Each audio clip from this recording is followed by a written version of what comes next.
Let me guess. You make more money today than you ever have in your entire life. But despite making more money now than you ever have, you don't have much of a savings account. You don't have much to show for it, and you still live paycheck to paycheck. Let me start by saying I'm not talking down to you because I have been in the same predicament, and in some aspects, I am still in the same predicament. What I'm doing here today is helping you identify what the problem is, what has happened, why are you in this position. And for every person's financial situation, the reasons are many. It's a multivariate analysis, right? It's a multivariate thing. There's a lot of reasons why your finances are in the place that they are. And of course, I'm talking to those of you who fit that description, right? You seem to live paycheck to paycheck, you don't have any money, and you don't know where your money goes, and you don't have anything to show for it. I believe the reason is threefold. Well, like I said, there's a lot of reasons, but there are a main three, right? A big three.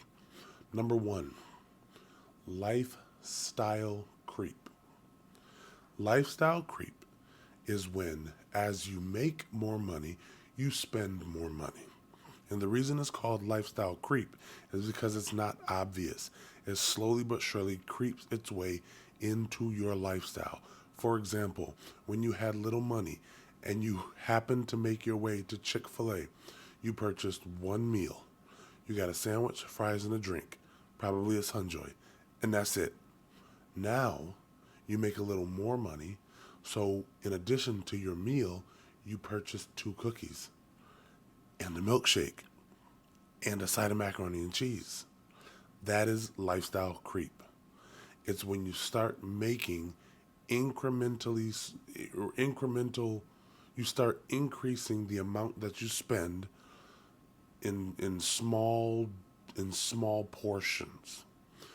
Like if you have a child and you had little money, you would buy them 3 to 5 Christmas gifts. Now that you have more money, you feel obliged to buy them 15 Christmas gifts. That is lifestyle creep. When you can afford a nicer apartment or a nicer house, you choose to buy it instead of living beneath your means, purchasing something modest as though you're still making $30,000 a year, knowing good and well that you're making 80 to 100, you live like you're making 30. That's number one. And I'll do another video where I go a lot more in depth into lifestyle creep and how it can absolutely ruin your financial situation and, of course, your future.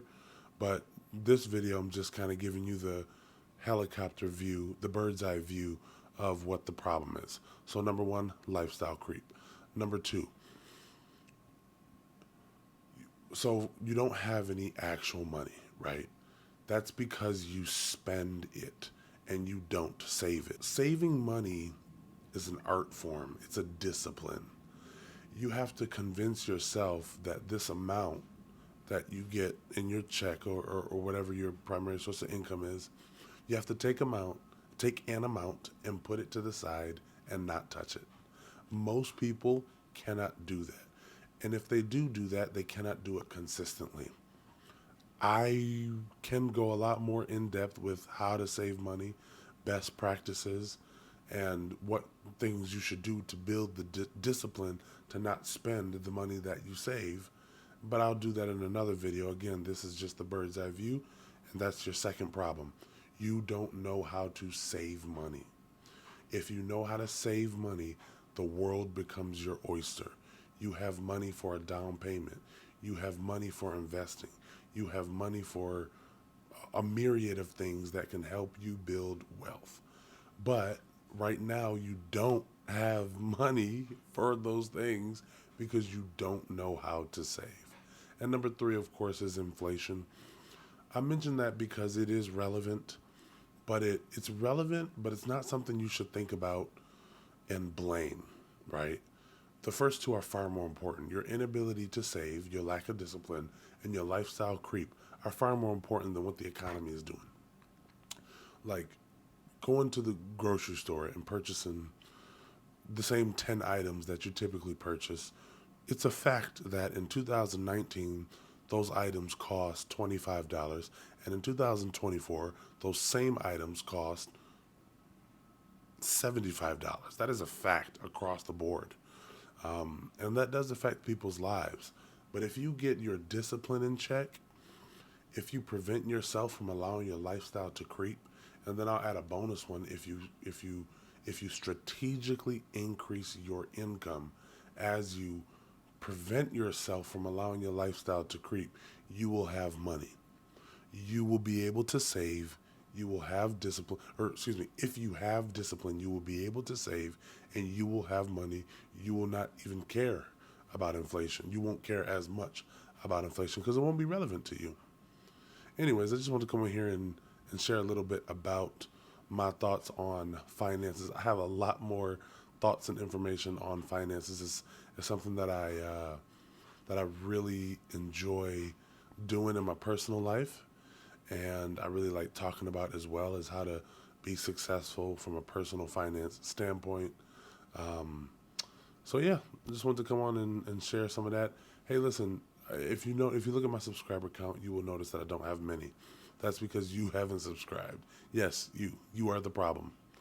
If you subscribe, other people will follow suit, and then I'll have more than 50 subscribers, perhaps 100 one day. But anyway, thank you for tuning into this video. Listen, be disciplined, save your money, grow wealthy. Oh, and lastly, this is just a bonus. Read the book, The Richest Man in Babylon. Just read it. Just read it. 90% of you won't buy the book and you won't read it.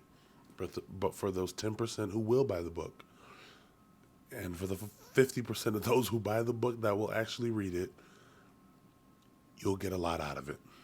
The Richest Man in Babylon. I forgot the author, but I'll put it on the screen. Have a good day. Happy New Year.